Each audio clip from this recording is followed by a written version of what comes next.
dipakai jadi momentum aja. Panggung dia lagi terdesak. Dengan dia sekarang menyatakan dia tidak mau dengarkan ICC. Saya terus terang, Mas Indra, agak pesimis. Dari posisi Indonesia terbatas.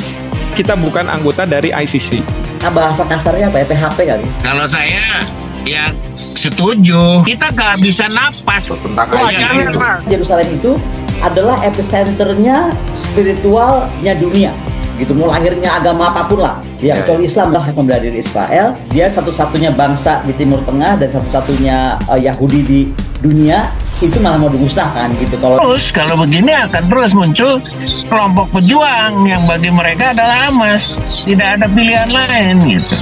Dan Indonesia, kita nggak dalam posisi mendukung Hamas. Kita juga nggak dalam posisi mendukung Israel. Ada satu kekuatan besar untuk menjegal Palestina menjadi negara. Bagaimana Kuwait, bagaimana Yordania, bagaimana Uni Emirat Arab, bagaimana Qatar, dan lain-lain, dan Arab Saudi.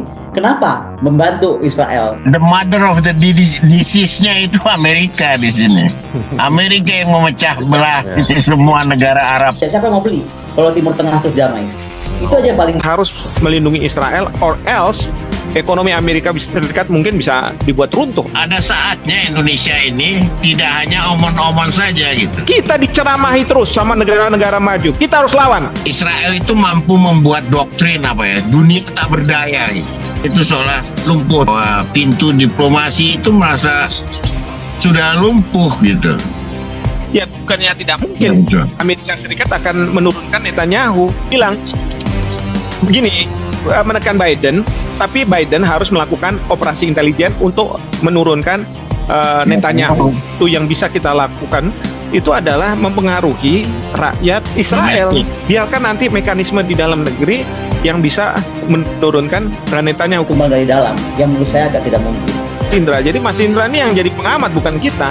Tuh. Posisi standing dari ICC di mata dunia internasional ini seperti apa, Prof. Hikmah? Oke, Mas Indra ya, sebenarnya saya ingin sampaikan terlebih dahulu ya, bahwa dunia ini menghadapi suatu kefrustrasian, menghadapi Israel yang terus-menerus menyerang Gaza.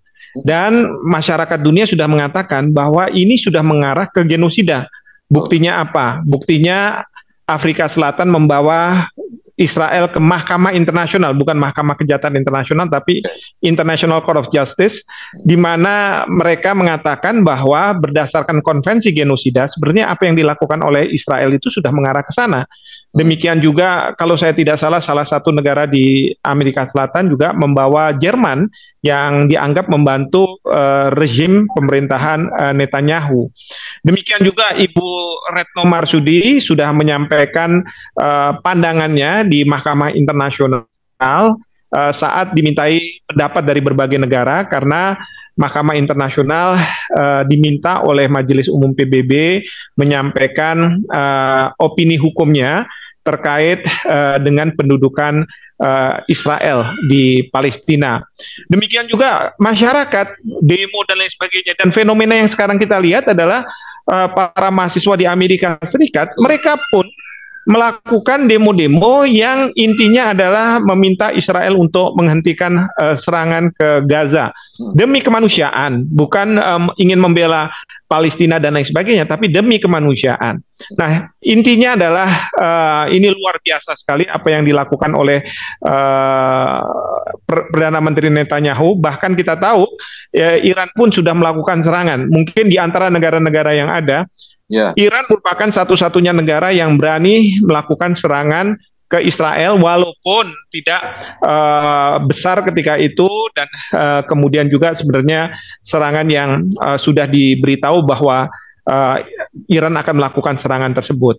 Nah, tapi intinya adalah dunia menghadapi kefrustrasian, dan belakangan ini kita tahu Mahkamah Kejahatan Internasional atau ICC ya, International Criminal Court, berencana untuk mengeluarkan surat penangkapan terhadap Perdana Menteri Netanyahu dan Menteri Pertahanan. Nah, permasalahannya, tadi kan ditanya, kira-kira bakalan efektif atau tidak sih? Saya terus terang, Mas Indra, agak pesimis. Kenapa saya katakan saya agak pesimis? Karena apa yang dilakukan oleh ICC ini pernah juga dilakukan terhadap Presiden Rusia, Presiden Putin, ketika Putin melakukan serangan ke Ukraina. Ya. Nah, permasalahan yang dihadapi oleh ICC ada 4 masalah besar. Pertama adalah apakah negara yang katakanlah akan dibawa pejabatnya itu merupakan anggota dari ICC atau tidak, ya, Statuta International Criminal Court. Itu yang masalah yang pertama. Karena yang saya tahu Israel tidak merupakan anggota dari ICC. Yang kedua, kalaupun dia tidak anggota ICC, bisa saja mereka bisa dibawa ke Mahkamah Internasional, Mahkamah Kejahatan Internasional, tapi harus dengan resolusi Dewan Keamanan PBB. Nah, kalau kita bicara resolusi Dewan Keamanan PBB, maka saya yakin Amerika Serikat akan melakukan veto, walaupun negara-negara ada yang mensponsori untuk membawa masalah ini ke ICC. Nah, itu juga yang jadi masalah. Ketiga, kalau katakanlah akhirnya masyarakat internasional melalui PBB atau melalui cara lain bisa mendukung surat penangkapan terhadap Perdana Menteri Netanyahu. Yang jadi masalah adalah siapa yang akan membawa itu ke Belanda, ke Den Haag. Karena kita tahu kalau misalnya kejahatan nasional kan bisa ada polisi kerjasama dengan polisi. Ya. Ini seorang pejabat di Israel yang pasti mendapat pengamanan yang sangat luar biasa, yang menurut saya tidak akan mudah untuk membawa Netanyahu ke Mahkamah Kejahatan Internasional. Dulu ada Presiden Sudan, ya, Bashir, beliau juga seperti itu, bukan anggota dari ICC, tapi kemudian berdasarkan resolusi Dewan Keamanan PBB diminta untuk dilakukan penangkapan, surat penangkapan dikeluarkan, tetapi ketika mau dibawa itu sulit, kecuali kalau misalnya yang bersangkutan sedang berpergian ke luar negeri dan di luar negeri pemerintahannya bersedia untuk menyerahkan. Tapi waktu Presiden Bashir tidak bisa juga dilakukan itu. Nah, sekarang Perdana Menteri Netanyahu tentu dia tidak mau berpergian ke luar negeri, dia ingin berkonsentrasi di dalam negerinya. Nah, yang terakhir, nah ini tentangan dari negara-negara seperti Amerika Serikat, negara-negara Barat yang mengatakan bahwa tidak akan terjadi penangkapan terhadap Perdana Menteri Netanyahu. Di sinilah nih yang saya katakan, kita nih negara-negara berkembang ini cuma sekedar menjadi objek saja untuk negara-negara maju. Giliran negara-negara berkembang dianggap sebagai melakukan tidak yang beradab dan lain sebagainya, kita yang dibawa ke sana. Maka negara-negara Afrika pada enggan untuk tunduk pada ICC. Mereka katakan, kenapa kami dari negara-negara Afrika saja yang dibawa ke sana? Apakah mereka yang dari negara maju tidak melakukan kejahatan internasional yang sebagaimana diatur di dalam ICC statute itu? Ini yang saya katakan, kita diceramahi terus sama negara-negara maju. Kita harus lawan, ya. Kita bilang sama mereka, kalau Anda tetap melindungi tindakan yang dilakukan oleh Perdana Menteri Netanyahu, maka kita tidak mau nih mendukung hal yang seperti itu. Ya, ini yang harusnya kita punya posisi dalam hal ini. Jika saya ditanya terkait dengan apakah Indonesia perlu mendukung, permasalahannya bagi Indonesia, kita tidak dalam posisi mendukung atau tidak mendukung. Karena apa? Karena kita bukan anggota dari ICC. Kenapa kita tidak merupakan anggota ICC? Karena kita tidak mau juga kalau misalnya ICC ujung-ujungnya nanti membawa mereka-mereka di Indonesia yang melakukan kejahatan internasional. Ada 4 kejahatan internasional termasuk kejahatan perang begitu ya, kejahatan terhadap kemanusiaan dan aggressive war. Itu kemudian harus dibawa ke sana. Sementara negara-negara maju enggak. Bahkan Amerika Serikat membuat perjanjian dengan Indonesia yang namanya non-surrender agreement. Artinya apa? Kalau ada prajurit Amerika Serikat yang ada di Indonesia dan kemudian diminta oleh ICC, pemerintah Amerika Serikat berdasarkan non-surrender agreement ini minta supaya jangan kamu kirim ke ICC. Nah, sampai hari ini memang Indonesia masih belum mau menandatangani non-surrender agreement yang dibuat oleh Amerika Serikat. Jadi, saya ingin mengatakan bahwa kita tidak dalam posisi untuk mengatakan mendukung atau tidak mendukung apa yang dilakukan oleh ICC. Tentu kita berharap bahwa ICC ini bisa melaksanakan tugasnya dan benar-benar bisa melakukan penangkapan terhadap Perdana Menteri Netanyahu, walaupun tadi saya katakan saya agak sedikit pesimis, ya, karena menurut saya satu-satunya cara untuk bisa menghentikan Perdana Menteri Netanyahu ini adalah menggerakkan rakyat Israel, oposisi Israel untuk menurunkan Perdana Menteri Netanyahu. Oh, dari Dengan dalam. harapan, iya, ganti pemerintahan, ganti kebijakan. Itu yang seharusnya dilakukan oleh masyarakat dunia. Sebelum ke Bu Koni dan Pak Ple yang sudah bergabung. Halo, salam sehat Bu Koni, Pak Ple. Ya, Assalamualaikum. Waalaikumsalam. Ya, sedikit saya tambahkan ke Prof. Makanya, Prof. ya, habis ketemu sama Bu Koni. 2 kali ya. Jadi kalau soal sebenarnya secara ini ke basic dulu ya. Kalaupun ICC artinya Mahkamah Pidana Internasional atau Mahkamah Kejahatan Internasional itu polisinya tanda kutip itu siapa yang membawa? Ada nggak sih berdiri sendiri atau di bawah UN atau tidak? Tidak ada. Kalau polisinya tidak ada dari UN. Makanya itu yang kelemahannya. Dia harus bekerja sama dengan polisi lokal, polisi setempat. Memang kalau misalnya ya, peristiwa misalnya dulu itu di Yugoslavia, ada namanya ICTY, International Criminal Tribunal for Yugoslavia. Tapi pembentukannya berdasarkan resolusi Majelis Umum PBB. Nah, ketika itu petinggi-petinggi Serbia yang melakukan kejahatan internasional itu dimintakan ke negara tersebut. Tapi pada waktu itu rezim yang sebelumnya itu sudah tumbang. Dan kemudian oleh masyarakat internasional diberi pemanis. Kalau misalnya mereka mau mengirim, maka mereka akan diberikan bantuan-bantuan ekonomi dan lain sebagainya. Nah, sehingga apa? Mereka ini akhirnya dikirim oleh negaranya. Iya. Atau misalnya kalau sedang tapi mereka sudah di negara lain, tapi sudah tumbang dulu, iya, ya kan? sudah tumbang dulu. Kalau masih in power itu ya susah. Karena kalau sedang in power itu sulit kan untuk membawa mereka-mereka ini ke hadapan pengadilan. Saya contohkan lagi ya, di Belgia pengadilan mereka itu bisa mempunyai kompetensi untuk mengadili pelaku kejahatan internasional. Nah, pernah Yitzhak Rabin, kemudian Frank Thomas yang dulu memimpin pasukan ke Irak gitu ya. Terus kemudian George Bush Junior pernah dibawa ke sana, tapi nggak efektif karena siapa yang akan membawa mereka ke pengadilan di Belgia itu? Itu yang jadi permasalahan yang saya katakan ini masalah technicalities yang kalau misalnya negara berkembang tuh kelihatannya gampang, karena kalau negara berkembang diembargo aja sama negara-negara maju. Kamu kirim, kalau nggak kirim saya embargo katanya. Tapi kalau giliran negara maju kayak atau misalnya negara maju yang melindungi Israel gitu kan sulit. Gitu. Jadi ICC ini waktu dibentuk dengan Statuta Roma kalau nggak salah 98 ya? Betul. Prof ya? Iya. Statuta Roma itu kan istilah lain dari ICC ya, International Criminal Court, karena statuta ini, perjanjian internasional ini dibuat di Roma ketika itu. Ya jadi lucu juga ya, ini seperti sengaja dibentuk untuk supaya tajam ke bawah aja berarti ya? Betul, ke tajam atas. ke negara-negara berkembang, tidak negara-negara maju ke atas, betul. Saya kira kita sudah punya harapan. Bu Koni, bagaimana Bu Koni melihat soal rencana ICC mengeluarkan mengeluarkan surat penangkapan terhadap Netanyahu? Saya pikir, wah ini dunia sudah oke nih bergerak nih. Akhirnya bisa juga. Ternyata kalau ngelihat posisi penjelasannya tadi, lemah juga nih ICC sebenarnya, Bu Koni. Atau bagaimana Bu Koni? Siap, saya menyambung saja yang disampaikan oleh Prof. Hikmat gitu ya. Memang susah untuk mengambil keyakinan bahwa ICC ini akan tajam ke bawah seperti Pak Indra bilang. Karena kalau kita bisa lihat aja, misalnya kasus Pak Presiden Putin ya.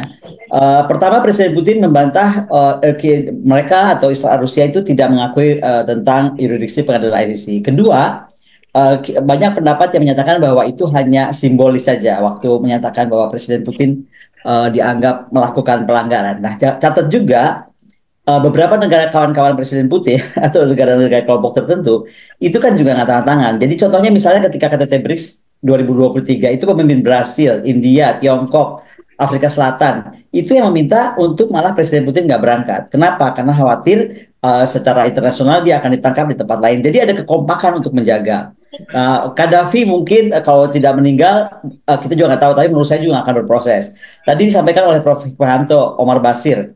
Nah, kalau Pak Basir juga ini kan aneh, dia tuh diburu terhadap kejahatannya udah jahat banget nih, genocide ya, di Darfur dan Sudan. Tapi yang aneh, misalnya ketika 2019 Basir itu digulingkan oleh pemerintah Sudan yang baru, delegasi ICC masuk Februari 2021, Basirnya nggak pernah diekstradisi, setahu saya sampai hari ini belum pernah diekstradisi. Jadi memang akhirnya cuman kayak rame-rame aja. Nah, kalau kasus di 2024 ini, baik Israel, baik Amerika jelas tidak mengakui yurisdiksinya ICC, sehingga perintah apapun, menangkap tentara kah, menangkap pejabat penting Israel kah, gitu kan.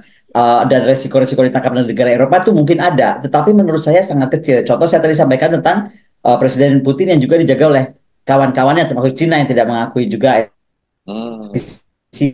Nah, jadi tambahan lagi, juru bicara Dewan Keamanan Nasional Amerika menyatakan bahwa berkali-kali kami sampaikan, ICC itu tidak memiliki yurisdiksi dan dia tidak akan, maksudnya Amerika tidak akan mendukung tentang tindakan ini. Nah, belum lagi pernyataan Presiden Netanyahu sendiri bahwa yang dilakukan oleh ICC ini adalah salah karena ini antisemit. Kenapa? Karena ini melemahkan hak membela dirinya Israel. Dari faktor Israel, ini nggak akan mau dianggap dia melanggar karena ini adalah hak membela diri Israel dan menurut dia satu-satunya bangsa di Timur Tengah dan satu-satunya Yahudi di dunia itu malah mau dimusnahkan. Bahasa kasarnya apa ya, PHP kali supaya orang kayaknya PHP. Buat apa ya ada narasi? Tapi begini Bu Kony, tapi kalau ngelihat responnya Netanyahu sendiri seperti seolah terlalu khawatir juga akhirnya nih. Kalau kita ngelihat beberapa perkembangan dinamika beritanya ya, seperti khawatir, bahkan memerintahkan kedutaan-kedutaan besar Israel di berbagai negara, bahkan G7 juga bersuara, Parlemen Amerika bahkan mengeluarkan ancaman. Artinya posisi ICC ini dianggap sesuatu yang bisa terjadi gitu, yang akan menangkap Netanyahu ini. Enggak, kalau saya bilang dipakai jadi momentum aja, seolah-olah jadi gini loh. Ini kan sekarang dia perlu panggung juga nih. Panggung dia lagi terdesak. Dengan dia sekarang menyatakan dia tidak mau dengarkan ICC, kemudian juga didukung Dewan Keamanan Nasional Amerika Serikat juga bilang apa gitu kan. Jadi dia merasa bahwa oke, nih wajah Israel. Bayangkan loh statement tadi yang dia bilang bahwa pertama kalau ICC memaksakan itu sama aja akan menggenosid orang-orang Israel dari bumi. Kan satu-satunya bangsa Yahudi cuma di situ. Jadi kalau bangsa Yahudi ini dihilangkan, itu buat dia genosid. Nah itu kan pernyataan yang menurut saya nggak bisa dikeluarkan. Narasinya dia balikan gitu ya. Narasi ini dia perlu ngomong, perlu panggung. Nah panggung ICC ini buat dia pakai. Kalau nggak kapan dia ngomong gitu? Aneh banget kan? Oke, jadi dia menciptakan panggung ini sebenarnya ya. Dia tahu ICC itu lemah. Menurut saya dia sedang bikin panggung dengan tadi menggarisbawahi kalau kamu gini terus sama Timur Tengah berarti kamu menggenosid bangsa Yahudi yang satu-satunya di muka bumi gitu. Bagaimana Pak Play melihat ICC yang kalau saya sih sempat melihatnya dari responnya tadi ya, responnya Amerika, bahkan parlemennya menyiapkan undang-undang baru yang akan membenarkan Amerika menggunakan kekuatan militernya di Den Haag kalau ICC memaksakan mengeluarkan surat penangkapan terhadap Netanyahu, gitu. Baik, selamat sore Mas Indra. Jadi saya melihatnya kembali, pokok masalahnya itu kan soal Israel dan Palestina ini. Inti masalahnya pemihakan kepada Israel dan pemihakan kepada Palestina. Itu masuk ranahnya ini meluas lagi. Selain dari kemarin yang ada di level UN, multilateral itu yang coba melalui jalur itu ternyata juga diveto. Tidak ada pilihan lain. Coba melipir lewat jalur yang lain yang juga belum tentu ada hasilnya. ICC, ICJ gitu. Tapi ada usaha dari kelompok-kelompok perlawanan terhadap penjajahan ini melalui lembaga-lembaga yang di mana di situ kekuatan Amerika dengan vetonya itu bisa dihindari ya. Salah satunya itu hakim-hakim di Den Haag, di ICJ maupun di ICC dianggap pada awalnya adalah bisa memberikan sebuah keadilan dan sebuah pertolongan kepada Palestina. Nah, makanya di sini di ICC kalau saya melihat tidak hanya lawyers di Chili misalnya 650 lawyers, pengacara Chili menggugat, juga ada di Amerika kelompok-kelompok LSM yang berkekuatan Palestina, yang pro Palestina juga menggugat, pemerintah Biden menggugat melalui ICC. Semua cara dicoba untuk mendapatkan perlindungan bagi perjuangan Palestina, kan itu intinya. Kalau soal efektivitasnya, memang semua lembaga yang di situ ada Amerika pasti orang terlibat akan ditekan oleh kekuatan Amerika. Jadi, namun di sini saya juga melihat seperti yang Prof. Hicks dan Bu Kony, ada saatnya Indonesia ini tidak hanya omon-omon saja gitu.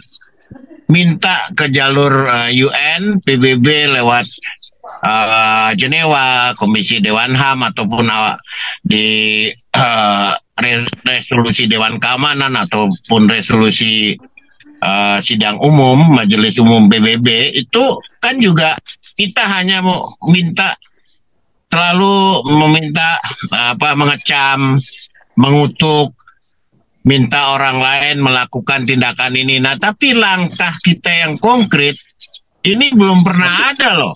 Belum pernah ada sama sekali gitu. Keberanian Indonesia atau lawyer. Bahkan Dubes Palestina di Jakarta waktu itu pernah menghimbau, cobalah Indonesia bisa gugat lewat ICC.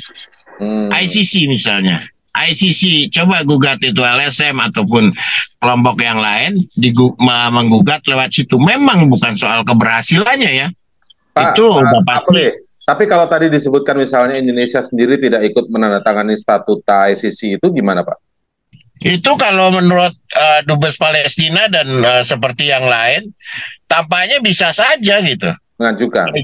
ICC ya, bukan ICJ. Ya. Ke ICC ya, Criminal Court itu LSM, lawyer, kelompok lawyer pun bisa gitu. Jadi bukan harus pemerintah Pak ya? Bukan harus pemerintah ya? Ya, kita belum pernah melakukan satu langkah konkret dengan action. Kalaupun dengan ke ICJ mungkin tidak dimungkinkan karena kita bukan para pihak dari konvensi itu ya, genosida. Tapi misalnya lewat ICC itu dimungkinkan kan, ada kelompok misalnya lawyer, ada kelompok jurnalis, ada kelompok yang lain yang bisa menggugat gitu. Meskipun hasilnya nanti juga belum ketahuan, tapi ada satu hal penting bahwa ada tindakan baru dari kita melakukan langkah politik yang lebih berani gitu menghadapi Israel ini. Ada satu voices, bukan noises kita gitu, voices yang kita oke lah, semua jalur sudah kita laksanakan, kita lalui, tapi nggak ada hasilnya juga kan. Cobalah dengan cara baru gini, karena contoh misalnya negara-negara Amerika Latin itu malah dimotori South Africa itu memiliki keberanian yang luar biasa gitu di non-blok ini gitu. Misalnya sekarang juga Kolombia, Nicaragua, El Salvador menggugat gitu. Ya, Kolombia memutuskan hubungan diplomatiknya ya. Hubungan diplomatik bahkan. Jadi ada langkah sesuatu yang baru untuk menyikapi konflik ini, meskipun hasilnya itu hampir sama. Ini pun juga kan Amerika jalankan, AS jalankan. Sebentar Bu Kony. Oke, jadi intinya ikhtiarnya Pak ya terus dilakukan ya. Ada. Kalau pernah buntu di sini, iya jelas. Kongres Amerika sudah McCarthy itu sudah bilang kita akan balas negara yang menjatuhkan ke ICC ini. Tapi jadi keroyokan ini sudah berlangsung. Israel minta bantuan Amerika, minta bantuan Inggris, minta bantuan Swiss, minta bantuan semua kekuatan dunia. Nah, negara berkembang ini sekarang motornya siapa gitu? Kan justru malah dari negara-negara Amerika Latin yang notabene betul-betul non-Muslim gitu. Oke. Termasuk itu kekuatannya ya.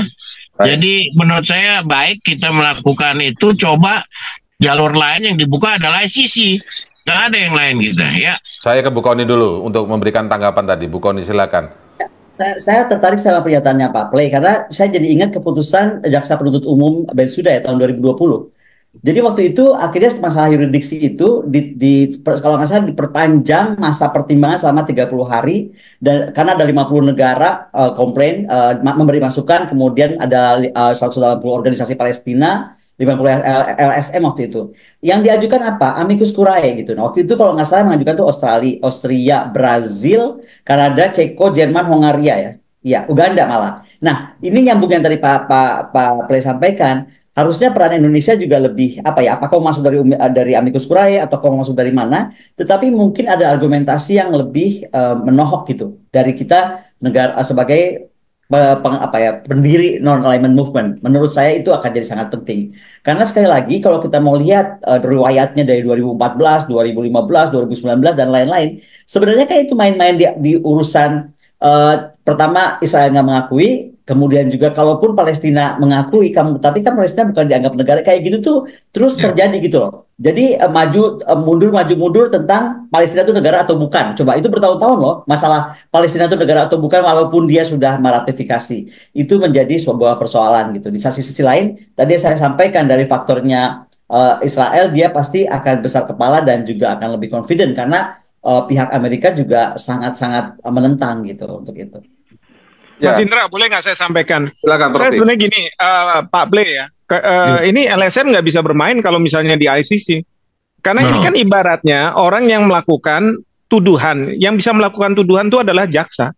Jadi di ICC itu ada jaksanya, ya, Attorney Generalnya itu. Dialah yang mengeluarkan surat penangkapan juga. Rencana akan mengeluarkan surat penangkapan.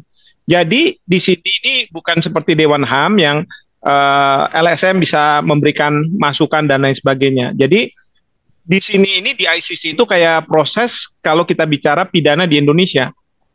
Kan kalau misalnya proses pidana itu kan nggak bisa dilakukan oleh misalnya yang bukan jaksa penuntut umum. Itu harus jaksa penuntut umum, baru nanti di lawannya itu dia ada penasihat hukum. Nah, itu yang membuat kita Indonesia itu tidak bisa juga kalau misalnya kita dorong LSM kita, atau misalnya Indonesia tiba-tiba masuk gitu ya. Pemerintahnya nggak bisa juga ya? Pemerintahnya juga nggak bisa, karena apa? Karena pemerintahnya kita tidak merupakan anggota dari ICC. Nanti kan orang akan bertanya, akan nanya standingnya apa? Anda kira-kira masuk di sini? Ya, jadi memang kalau kita bicara Indonesia, memang kita punya banyak keterbatasan. Banyak yang mengatakan misalnya, kenapa kita nggak gugat Israel di Mahkamah Internasional? Ya karena kita bukan peserta dari konvensi genosida. Bagaimana, kenapa Indonesia tidak melakukan pemutusan hubungan diplomatik? Ya hubungan diplomatik aja nggak punya, gitu kan? Bagaimana mau memutuskan gitu? Jadi memang dari posisi Indonesia kita agak terbatas. Nah, pada waktu Ibu Menlu bicara di Mahkamah Internasional terkait dengan Palestina, saya katakan mungkin kita kalau misalnya bicara bahwa ini harusnya jangan dan lain sebagainya, mungkin nggak akan berpengaruh ya. Tapi kalau misalnya Ibu silakan. Ya, kalau Ibu Menlu berpidato yang isi pidatonya menggelegar, bisa membangkitkan rasa kemanusiaan dunia, itu yang penting, dan itu sudah dilakukan. Ya, tetapi memang kita tahu bahwa kalau real action itu sulit, karena apa? Real action itu akan counter oleh negara-negara yang mendukung Israel, seperti Amerika Serikat, Inggris dan lain sebagainya, dan ini semua karena lobby Yahudinya yang sangat kuat di sana. Kan kita tahu di sana banyak warga negara Amerika Serikat yang keturunan Yahudi, yang dia memegang ekonomi Amerika Serikat. Jadi siapapun presiden di Amerika Serikat itu akan sulit untuk tidak sejalan dengan pemerintah Israel, karena ada tekanan-tekanan lobby Yahudi itu. Nah, saya selalu mengatakan kalau misalnya seperti itu, yang bisa kita lakukan itu adalah mempengaruhi rakyat Israel domestik. Dengan cara seperti apa itu mempengaruhi? Apakah seperti tenda-tenda protes mahasiswa di Amerika yang kemudian dibubarkan oleh polisi setempat, kemudian di Eropa juga terjadi? Apakah gerakan moral seperti itu yang mungkin bisa juga ditiru di Indonesia? Apakah begitu, Prof. Hikmah? Bisa seperti itu, tapi bisa juga kita memviralkan kejadian-kejadian di Palestina. Karena menurut saya ya, rakyat Israel banyak juga yang diembargo informasi yang terjadi di Gaza.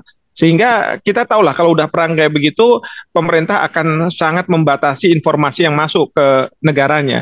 Jadi selalu yang dibangun adalah perspektif Israel. Misalnya tadi Ibu Koni bilang bahwa kalau terjadi genosida terhadap Israel, berarti kan genosida terhadap orang-orang Yahudi, misalnya begitu ya. Yang bilang Netanyahu, Prof. Yang bilang Netanyahu, dikutip Bu Koni. Itulah yang dibangun argumentasi seperti itu. Ibu Koni mengutip dari Pak Netanyahu ya. Jadi argumentasi seperti itu. Nah, atau misalnya Netanyahu pernah bilang juga kita ini di atas hukum, ya, dengan mengatakan bahwa tidak Den Haag, maksudnya ICJ ketika itu ataupun ICC sekarang, tidak juga PBB, tidak siapapun yang akan bisa menyetop kami. Nah, tapi kita kan harus ingat bahwa rakyat Israel itu ada yang mengatakan bahwa dengan apa yang dilakukan oleh Netanyahu sekarang itu justru membahayakan Israel. Kenapa?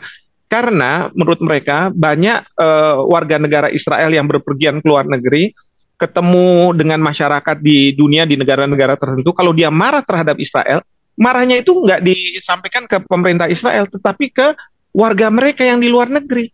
Kayak kemarin di Cina kan ada diplomatnya yang diserang, bukan oleh orang setempat sih, tapi orang yang mungkin bersimpati dengan rakyat Palestina menyerang dia. Jadi sasaran lah ya, jadi sasaran. Jadi sasaran. Nah, jadi kita harus bisa membangun argumentasi-argumentasi seperti itu. Dan memang di sana mereka juga mengatakan bahwa dengan serangan-serangan Netanyahu ini, Sandera yang sekarang ini masih dipegang oleh Hamas itu membahayakan mereka, begitu kan? Bahkan juga Netanyahu dikatakan mana mungkin ya Netanyahu itu kan mau menghilangkan anasir Hamas di Gaza. Ya, mana mungkin itu, karena justru yang terjadi orang-orang yang menjadi korban dari kekejaman Netanyahu, nanti anak-anaknya itu akan balas dendam dan itu akan menjadi serangan balik ke Israel. Nah, ini yang menurut saya persepsi masyarakat yang mungkin masih minoritas sekarang ini dan oposisi di Israel itu yang harus dibesarkan. Biarkan nanti mekanisme di dalam negeri yang bisa menurunkan Netanyahu. Karena kalau menurut saya ya, saat ini kita bukan bicara kita perang lawan misalnya Israel gitu ya. Karena di Israel sendiri ada juga yang tidak setuju dengan kebijakan. Kita sebenarnya berhadapan dengan pemerintahan Israel yang merupakan personalitas wujud dari negara Israel, dan pemerintah itu sekarang ini dipimpin oleh Netanyahu yang punya garis seperti yang sekarang kita lihat gitu. Ini yang harus kita selesaikan kalau menurut saya. Ya, saya berarti ini kembali kepada apa yang dikatakan Prof. Hikmah pertama kali. Dunia mengalami kefrustrasian, mengalami kebiadaban Netanyahu. Nah, kefrustrasian ini apa nggak ada celah sama sekali untuk melakukan perlawanan terhadap ketidakadilan dan kebengisan seperti ini? Harusnya kan tetap ada gitu sebenarnya ya. Gimana ini pendapat dari Pak Play dulu? Silakan Pak Play. Iya Pak Play. Ya, jadi saya merasakan dari satu dasawarsa inilah makin ekstrim bahwa pintu diplomasi itu merasa sudah lumpuh gitu. Itu diplomasinya siapa, Pak? Tidak efektif gitu ya, dilakukan semua pintu diplomasi untuk meletakkan Palestina dalam perjuangan yang sesungguhnya mencari kemerdekaan itu menghadapi begitu banyak benturan yang semakin sulit gitu. Sampai kejadian pasca 7 Oktober itu tampak sekali bagaimana Israel itu mampu membuat doktrin dunia tak berdaya gitu. Semua aspek apapun menghadapi Israel itu dibuat dunianya itu seolah lumpuh tak berdaya menghadapi kekuatan Israel, dan di sini pasti Amerika dan negara Barat itu jelas komplisit ya, jadi masuk ke dalam pergulatan itu baik langsung maupun tidak langsung. Nah, pintu doktrin dunia yang tak berdaya ini yang diciptakan Israel itu terus berlangsung sampai kemarin pengakuan terhadap Israel yang digelindingkan oleh Al Jazair untuk dapat backup resolusi DKPBB pun digagalkan begitu mudah gitu oleh veto Amerika. Jadi hampir semua pintunya menurut saya sudah hampir tertutup gitu. Hanya ada beberapa tadi mencari celah bagaimana menumbangkan dari dalam. Sekarang demo pro Palestina di Amerika, di Eropa begitu kuat. Itu sejauh mana betul-betul mampu merubah warga Amerika atau warga Eropa itu bersikap seperti itu dan mendesak pemerintahnya melakukan perubahan, kan itu. Atau Pak Play juga di Israel gitu. Ya, atau Pak Play mungkin tekanan politik ini bisa. Pak Play, apakah mungkin salah satu langkah konkretnya pertama Indonesia meratifikasi atau mengikuti statuta Roma itu tentang Wah, ICC jangan, itu? Mas. Kalau saya sih jangan. Ini saya mau lihat pendapat Pak Play dulu nanti, Prof. Hikmah. Ini prominent, ini penentang nih Prof ini. Saya ikutin dari dulu nih, Prof ini menyatakan jangan masuk, jangan menjadi para pihak statuta Roma tuh. Aduh. Kalau Pak Play gimana? Saya tanya Pak Play dulu. Ya kalau saya, kita gak bisa napas gitu perjuangannya. Balik lagi ke UN, balik lagi ke New York, ke Jenewa, sidang umum PBB, Majelis Umum Dewan Keamanan, nanti diveto. Kemudian turun ke bawah lagi, lobby-lobby majelis sidang majelis umum yang tidak mengikat, tidak binding, semakin merosot lagi gitu. Hanya himbauan moral. Jadi kemarin tuh harapan kecil memang lewat ICJ dan lewat ICC ini oleh negara-negara yang punya menjadi para pihak gitu, Amerika Latin atau negara lain yang harus kita dorong itu untuk menggunakan itu, walaupun itu juga hasilnya tidak efektif ya Prof ya. Sampai sekarang ini apalagi kemampuan untuk eksekusi, menangkap itu. Ya, kalau Pak Play setuju nggak itu diratifikasi? Kalau saya ya setuju. Cuman Prof ini masa mengeluarkan pendapat aja takut, Prof. Kalau di Indonesia itu faksi Kemlu setuju, kalau faksi Kemhan setuju. Saya juga faksinya Kemhan gitu kan. Betul. Tapi gini, saya yakin ya, coba nih sebentar lagi jaksa di ICC itu kalau nggak salah orang mana begitu ya? Kan Betsonda namanya. Betsonda siapa namanya? Iya. Itu sebentar lagi kalau percaya sama saya, mungkin diturunin tuh. Iya betul. Itu dia. Itu kan kalau Amerika Serikat dan lain sebagainya dia gampang aja nyuruh nanti turunin. Ganti orang ya. Ganti orang kan gitu. Sama juga kita bilang sebenarnya Amerika tuh jago lah kalau urusan kayak gituan. Gaddafi aja diturunin sama pemberontaknya. Tapi kan di belakangnya ada Amerika. Nah, kalau Israel, saya yakin Netanyahu nih kalau nggak dengerin Joe Biden, karena Joe Biden sekarang mendapat tekanan. Jadi bagus juga yang kita tekan itu adalah Joe Biden. Ya, supaya apa? Supaya dia mau menekan Netanyahu. Kalau Netanyahu nggak dengerin juga, ya bukannya tidak mungkin Amerika Serikat akan menurunkan Netanyahu, gitu. Ya, artinya ini win-win solutionnya. Menekan Joe Biden-nya kayak apa? Lobby Yahudi. Kenapa? Kayak menekan Joe Biden-nya seperti apa? Contohnya Biden-nya itu sampai dia stop untuk dia tidak sepakat Israel menyerang Rafah. Itu Joe Biden terakhir itu. Atau misalnya dia tidak setuju kalau Israel menyerang Iran karena dia nggak mau ikut-ikutan. Lalu kemudian waktu gencatan senjata kemarin di Dewan Keamanan PBB, Amerika Serikat abstain. Itu kan sudah pergeseran luar biasa itu. Tapi Prof. Oke, saya ke poin yang soal abstain itu saat resolusi Dewan Keamanan PBB untuk berhenti atau gencatan senjata saat Ramadan kalau tidak salah kan. Tapi kan itu dilanggar oleh Netanyahu, dilanggar Israel, tapi tidak ada hukuman atau dampak apapun terhadap Netanyahu. Artinya gimana itu? Jadi resolusi Dewan Keamanan PBB ini kalau misalnya mau efektif harusnya ada enforcement-nya. Ya, jadi kayak misalnya pada waktu Irak masuk ke Kuwait gitu kan, ada resolusi Dewan Keamanan PBB. Iya. Tapi ada enforcement-nya. Enforcement-nya apa? PBB memandatkan multinational forces untuk melakukan serangan ke Irak. Nah, kalau misalnya dengan Israel, nggak ada. Amerika Serikat itu dia, mungkin dia menyerang maksudnya Israel. percuma juga menekan Biden dong. Bilang, begini, menekan Biden, tapi Biden harus melakukan operasi intelijen untuk menurunkan Netanyahu. Nah, itu operasi intelijen. Jadi jangan langsung terang-terangan menyerang Israel, karena itu pasti nggak mungkin. Karena lobby Yahudi pasti akan marah. Dan saya yakin nanti kan ini sebentar lagi ada pemilihan presiden. Ya, mungkin aja Presiden Trump yang akan menang.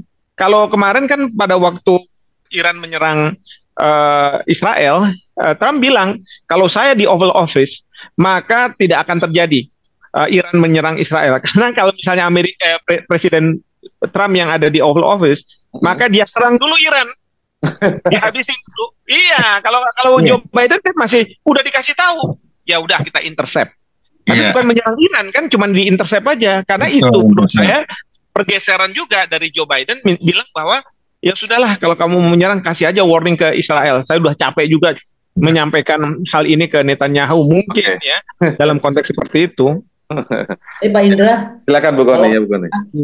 Menurut aku ya, terlepas dari kita mau apa dengan 2023 ini, ya kan, urusan ICC, urusan membawa Netanyahu atau Israel atau apapun juga pasti akan dibelenggu lagi oleh urusan Palestina yang pihak Hamas. Kita lihat ya, kasus serangan Gaza 2014. Itu kan juga parah Pak Indra, Kepala Merah diserang, itu udah fatal. Tapi proses ICC itu selesai 2019 dan selesainya di pernyataan dari Jaksa Pengadilan Kriminal ICC bahwa dua-duanya melanggar, Israelnya melanggar, tapi jangan salah, Hamas dan kelompok bersenjata Palestina juga melanggar. Permasalahannya menurut saya selain akan tadi menurut Prof Hikmat akan mengontrol Amerika lah, akan menggunakan power Israel lah dan lain-lain, jangan lupa juga bahwa ketika 2019 Ben sudah tuh bilang dia yakin bahwa Hamas dan kelompok bersenjata lain di Palestina itu juga bersalah melakukan kesalahan internasional dan kejahatan perang. Itu sudah nyatakan Ben sudah di 2019. Tetapi yang menjadi persoalan, Hamas ini nggak punya mekanisme untuk menghukum pelanggar Hamas. Menurut saya ini pun juga akan dipakai Israel untuk tidak mau dia juga disentuh, gitu loh. Jadi bukan saja urusan Israelnya, tapi juga ada urusan Hamas yang bukan negara tanda kutip, tetapi dia menjadi pelanggar pelanggar kejahatan perang, tapi nggak punya mekanisme mengaplikasikan hukuman pelanggaran. Jadi kalau buat Israel mungkin lah, kalau misalnya juga nggak bisa, gue juga nggak mau gitu. Jadi maksud saya jangan dilupakan Hamas sendiri dan kelompok bersenjata Palestina di 2019 dinyatakan oleh Fatou Bensouda dia juga pelanggar atau melakukan kejahatan perang. Ya, kalau saya ya melihatnya gini, mungkin saja Hamas melakukan pelanggaran hukum perang dan lain sebagainya. Dan Indonesia, kita nggak dalam posisi mendukung Hamas. Kita juga nggak dalam posisi mendukung Israel. Yang kita dukung itulah adalah kemanusiaan. Jadi ini yang saya lihat politik luar negeri kita itu adalah bagaimana kemanusiaan, serangan sampai 37.000 orang yang civilians gitu ya, orang-orang yang tidak berdosa, anak-anak mungkin perempuan, orang tua, itu yang harus dihentikan. Bahwa kalau misalnya Anda punya perang misalnya antara Hamas dengan Israel, so be it, itu selesaikan aja gitu kan. Tetapi jangan kemudian orang-orang yang tidak berdosa. Tapi faktanya sekarang kan tetap itu merambah kepada masyarakat sipil ya, Prof Hikmah ya. Saya ingin tanyanya begini agar supaya lebih selanjutnya, pertanyaan awam nih. Oke, kesannya ke Netanyahu sulit banget. Di belakangnya ada Amerika. Dalam hal ini Biden lah misalnya, ada Amerika selalu. Kalau kita rujuk-rujuk lagi, kenapa kok Amerika selalu bela Israel? Kekuatan ekonomi Amerika itu selalu dipegang oleh orang-orang Yahudi. Ibaratnya 9 naganya Amerika Yahudi lah gitu ya, kurang lebih ya. Nah, tetapi kan dunia ini juga ada namanya Rusia, namanya Tiongkok, dan lain-lain. Gimana caranya kita membuat mereka itu untuk kemudian menekan Amerika gitu loh maksudnya? Betul, kita harus memanfaatkan kekuatan-kekuatan besar Rusia, Tiongkok untuk selalu berhadapan dengan Amerika Serikat. Kayak kemarin ya, pada waktu Iran menyerang Israel dan Israel menyerang balik, Amerika Serikat juga udah siap-siap kalau misalnya Iran akan menyerang secara besar-besaran ke Israel. Tapi Rusia juga sudah kirim-kirim kapal induk, kapal selam dan lain sebagainya. Jadi kita perlu nih balance of power itu harus ada. Kita nggak mau didominasi oleh satu kekuatan saja gitu. Jadi dalam konteks seperti politik luar negeri bebas aktif ini, ya kita ini yang harusnya bisa mendekat merapat kemana supaya Amerika Serikat agak khawatir. Wah, banyak nih negara-negara yang merapat ke Rusia, merapat ke Tiongkok, sehingga menjadi tekanan tersendiri bagi Amerika Serikat untuk tidak terus-menerus melakukan pembelaan terhadap Israel. Jadi itu Mas Indra. Jadi Mas Indra ini yang jadi pengamat, bukan kita. Tuh. Mas Indra, ini saya tambah Mas Indra. Jadi saya merasa memang salah satu upaya yang paling berat ini oleh dunia, oleh Amerika Serikat adalah menolak hadirnya negara Palestina gitu. Sampai di veto tuh status saja untuk dapat negara itu dia di veto. Nah dari veto itu kan ada breakdownnya. Kalau dia misalnya sebagai negara, tentunya dia punya tentara, dia boleh punya pasukan, boleh punya tentara pelindungan segala macam. Ini sekarang nggak ada. status itu kemana-mana gitu. Status yang tidak hanya sebagai pengamat itu di dalam PBB itu tidak memberikan bobot apa-apa gitu, hanya melemahkan Palestina dari sisi kemampuan militernya maupun status dia memiliki hak untuk memiliki kekuatan militer gitu. Jadi ya terus kalau begini akan terus muncul kelompok pejuang yang bagi mereka adalah Hamas, tidak ada pilihan lain gitu. Kita pun merasakan seperti itu ketika negara besar ini melakukan penindasan yang demikian hebat gitu. Memang masalah kemanusiaan, tapi kalau status kemerdekaannya ini terus diganjal dan dengan veto semacam ini ya, apalagi solusi dua negara gitu. Enggak, tapi yang bisa veto itu hanya Amerika ya? Maksudnya kayak Rusia dan Tiongkok itu apa nggak bisa ikut memperkuat, misalnya kalau di veto Amerika tapi ada Rusia, Tiongkok gitu yang nggak setuju ya, dengan kemarin duanya udah abstain masih bisa kan, Inggris sudah abstain itu, Prancis juga Prancis dan Swiss tidak voting untuk di situ pun tetap tidak lulus gitu. Jadi ini memang ada satu kekuatan besar untuk menjegal Palestina menjadi negara. Nah itu juga kita betul, saya seperti Prof gitu, kita harus berani melobi negara-negara non-AS untuk mengumpulkan kekuatan bersama menentang Amerika dalam konteks ini gitu. Oke. Silakan Bu Kony. Tapi menentang Pak Indra, menentang bagaimana contoh ya? Saya lihat aja kemarin itu serangan Iran itu harusnya sukses berat menurut saya, harusnya dengan pendadakan seperti itu. Tapi kita bisa lihat bagaimana kemudian baterai udara permukaan, bagaimana juga aset-aset Amerika yang basisnya di Yordania, UEA, Qatar, Kuwait, ya kan? Apalagi Irak, ya kan?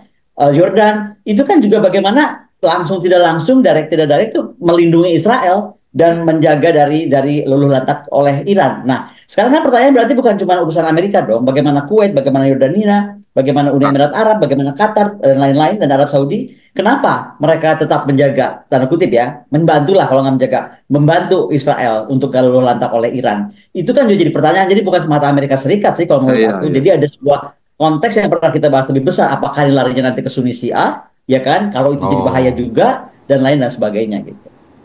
Karena kalau dari informasi pernah kita the mother of the disease-nya itu Amerika di sini. Amerika yang memecah belah semua negara Arab pun gitu. Mother of the disease ya. Ini masalahnya bukan gitu, ini saling tunggang menunggang gitu ya.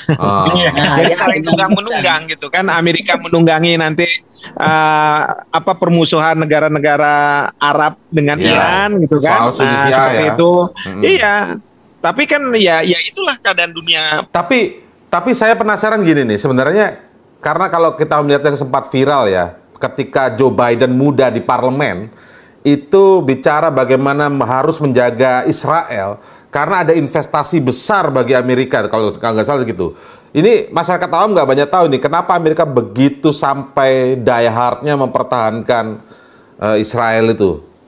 Ada ini nggak Bu Kony atau Pak Hikmah? Kalau buat saya paling banyak ya dari unsur senjata aja, siapa yang mau beli? Kalau Timur Tengah terus damai, itu aja paling sekarang kan pengguna senjata terbesarnya Amerika Serikat. Pasar ya, dia cari pasar ya. Iya, dan Amerika itu kekayaannya paling besar, salah satunya dari penjualan senjata. Jadi secara logik nggak mungkin Amerika itu mematikan perang, dia harus terus ciptakan gitu. Kalau secara ekonomi mungkin Amerika udah kalah sama Tiongkok. Jadi yang menghidupi perekonomian Amerika Serikat itu adalah industri pertahanannya, bukan industri non pertahanan begitu kan? Itu satu. Yang kedua, alutsista yang dibutuhkan oleh Israel itu besar dan itu kadang disumbangkan oleh Amerika Serikat. Israel kemudian membeli. Karena apa? Israel itu di tengah-tengah negara-negara yang sebenarnya memusuhi dia gitu. Dia harus punya pertahanan yang sangat kuat. Bahkan kadang-kadang alutsistanya itu dia mutakhirkan lagi.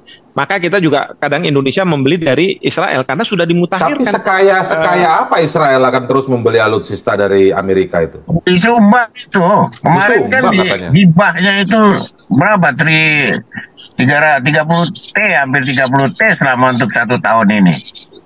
Hal Mungkin yang kalau sama. Israelnya sih nggak kaya ya, tapi ingat ya, ininya apa namanya lobi Yahudi, keturunan Amerika, Ya, betul.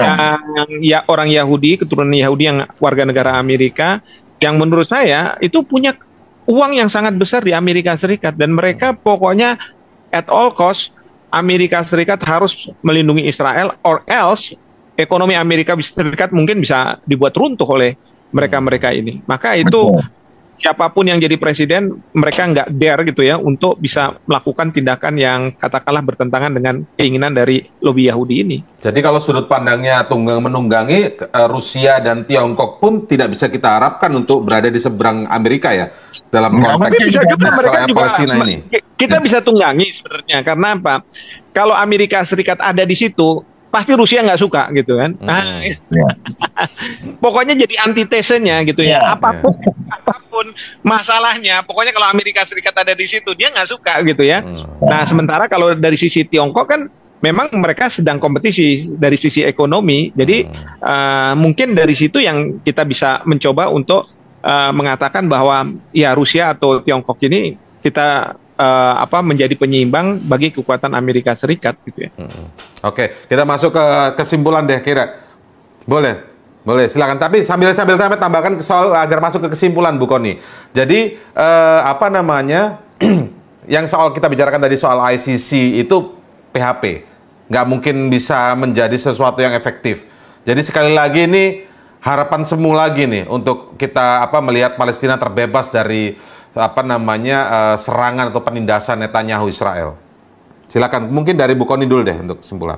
Saya cuma sedikit aja. Jadi kalau bicara soal ini, saya jadi teringat buku ya ketika saya sekolah di Birmingham tuh, Two Nation Under God. Ini menarik banget. Jadi ada bendera dua di situ, bahwa itu Amerika dan Israel. Dan kalau kita buka misalnya chapter awalnya, apa sih alasan Amerika di luar tadi ya, masalah keuangan, masalah penjualan senjata. Ternyata adalah extreme spirituality gitu. Dia dianggap misalnya Yerusalem itu adalah epicenternya spiritualnya dunia gitu. Mau lahirnya agama apapun lah, kecuali Islam mungkin. Itu dianggapnya itu di Israel. Kemudian dia the anchor city of the Bible. Jadi kalau selama masih ada orang Kristen dan Kristen masih jadi majority terbesar, Israel itu atau daerah sekitar sana dianggap the anchor city of the Bible. Jadi urusannya di lain sisi tadi ya, misalnya ketika Amerika menyatakan, John Kirby bilang, pokoknya kita nggak akan mendukung apapun ini terhadap Israel karena kita nggak mau ada ketegangan. Tapi Amerika diem aja ketika sekarang misalnya 16 negara kayak terlibat. Gara-gara kemudian ada Iran, satu pro Iran, satu pro jagain Israel jangan sampai diapa-apain Iran dan sebangsanya. Jadi sebenarnya memang sudah meluas. Yang kita mesti bongkar akhirnya adalah memang ternyata tagline itu penting, Pak Indra. Two Nation Under God. Jadi memang super beda di dua negara ini, Amerika dan Israel itu tidak terpisahkan. Dan itu mungkin kalau menjadi PR ya menjadi harus PR dunia. Bagaimana menyelesaikan kebersatuan mereka sehingga salah satu seperti Pak Ple bilang bisa tumbang dari dalam. Yang menurut saya agak tidak mungkin. Tidak mungkin tumbang dari dalam ya. Jadi harus dua negara. Tapi saya ingat Bu Kony pernah ngomong ini bahwa antara soal Inggris dan Prancis itu boleh dijelaskan lagi nggak Bu Kony? Ya kalau itu kan kembali ke Balfour Declaration. Jadi menurut saya apapun yang terjadi di sana itu kan selama Sultan Sulaiman memerintah ratusan tahun, dia tuh tidak pernah menarik garis. Ketika Balfour kemudian juga Prancis kolonel 2 ini terlibat menarik garis itu, kemudian jadilah keributan ini. Makanya saya sarankan, apakah tidak Indonesia lepaskan dulu ICC dan lain-lain, tapi menggunakan power kita itu untuk justru mendorong kepada PBB, dudukanlah akar masalah ini dari situ gitu. Nggak pernah ada yang mundur dari Balfour Declaration. Balfour Declaration itu very powerful loh, 57 kata itu lah bikin perang sampai sekarang sebenarnya. Karena Sultan Sulaiman ratusan tahun nggak pernah membagi garis di sana karena dia tahu antara Sunni Syiah aja itu banyak sekali elemen-elemen pengikut dan aliran di bawahnya dan budaya mereka memang budaya bela klan. Bela kroni, bela saudara gitu. Itu kehormatan buat orang-orang Arab menurut dokumen-dokumen yang saya baca ya. Jadi buat dia itu perdamaian nomor lain. Ada ini kesetiaan kepada klan, kesetiaan kepada keluarga, kesetiaan kepada aliran. Itu lebih kuat daripada perdamaian. Nah, jadi bagaimana kita mau masuk ke budaya seperti itu di tengah tadi saling mendomplangi seperti disampaikan oleh Prof gitu. Ada negara-negara luar yang juga saling punya kepentingan, akhirnya cawe-cawe ke dalam sana gitu.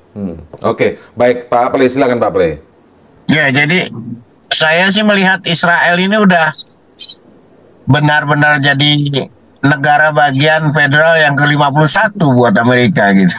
51st Federal State of US gitu ya, USA gitu. Karena makin sulit saya melihatnya domestik. Kalau saya lihat pemilu ini beberapa kali itu, bahkan senator kemarin yang baru naik itu semuanya dibayari oleh AIPAC, American Israel Public PSC-nya itu komite yang gelontorin duit gede-gede gitu untuk mereka menang gitu. Kemarin juga contoh yang terakhir adalah pemindahan kedutaan Amerika dari Tel Aviv ke Yerusalem. Itu dibiayai seorang Yahudi, pemilik Las Vegas Casino itu membiayai pemindahan itu, bahkan menyiapkan kantornya gitu. Demikian kentalnya gitu pengaruh Jewish lobby ini para di Amerika, di struktur elit pemerintahan mereka dan sistem pemilihan mereka. Jadi mereka itu menggunakan uang untuk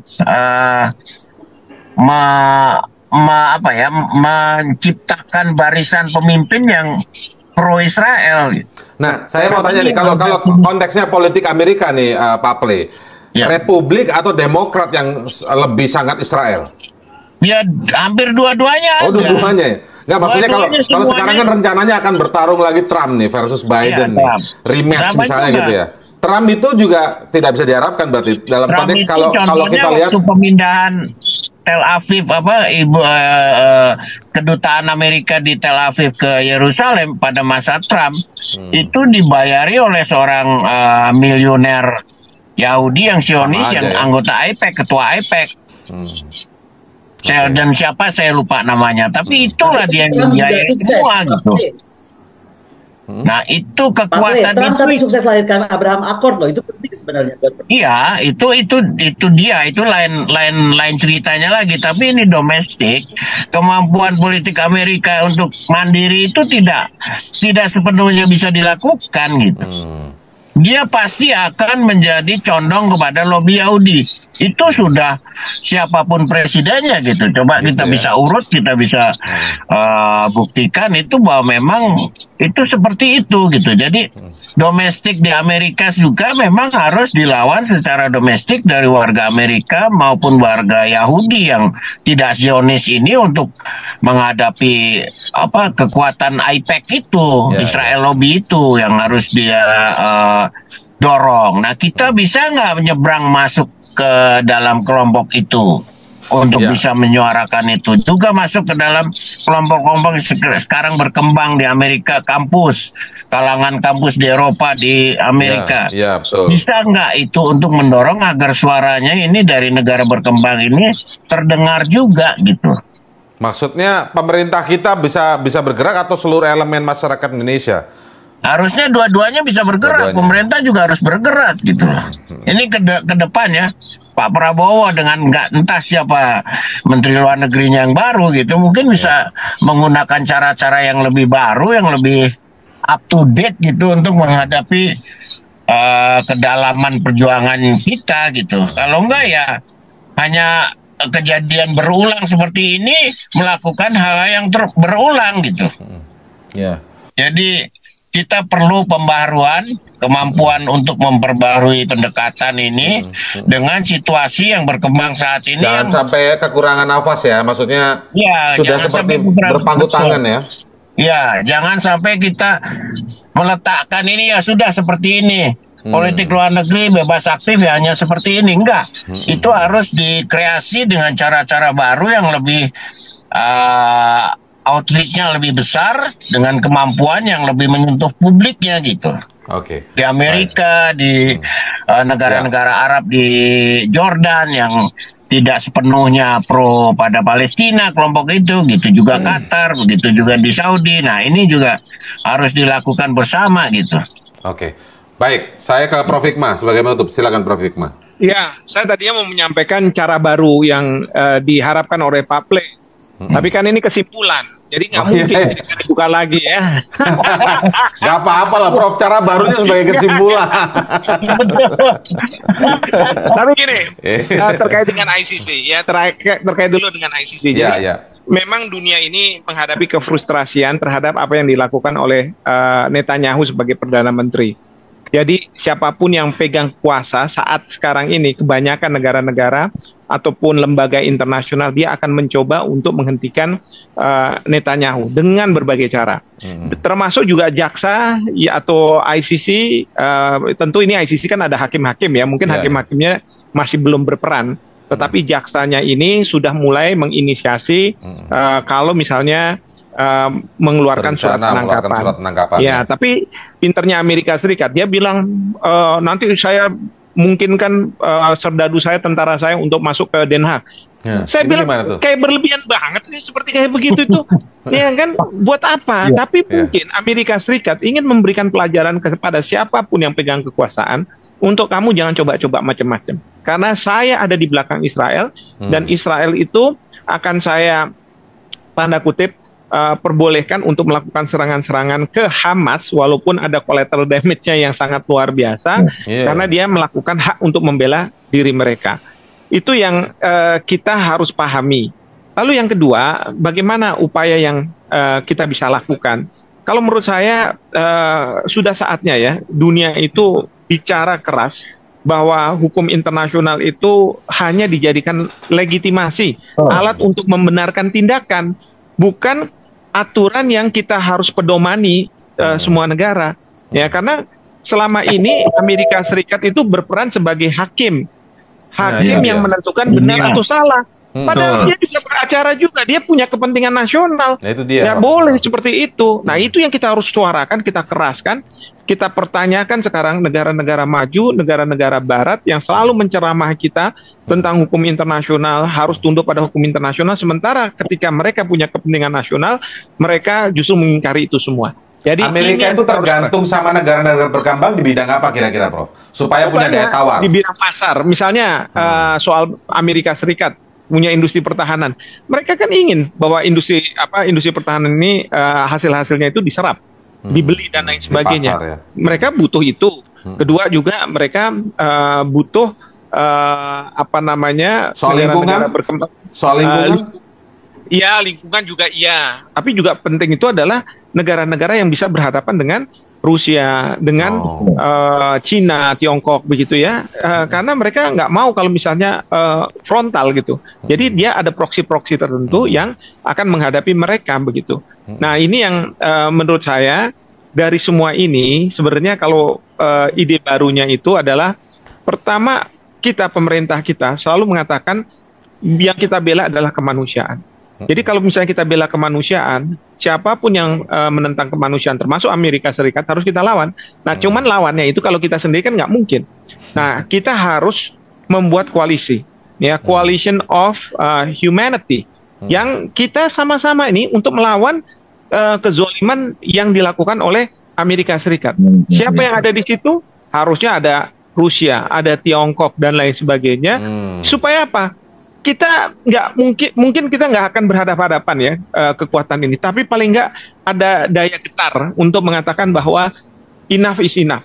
Dunia tidak bisa lagi dalam posisi yang tidak melakukan apapun terhadap kezoliman terhadap kemanusiaan.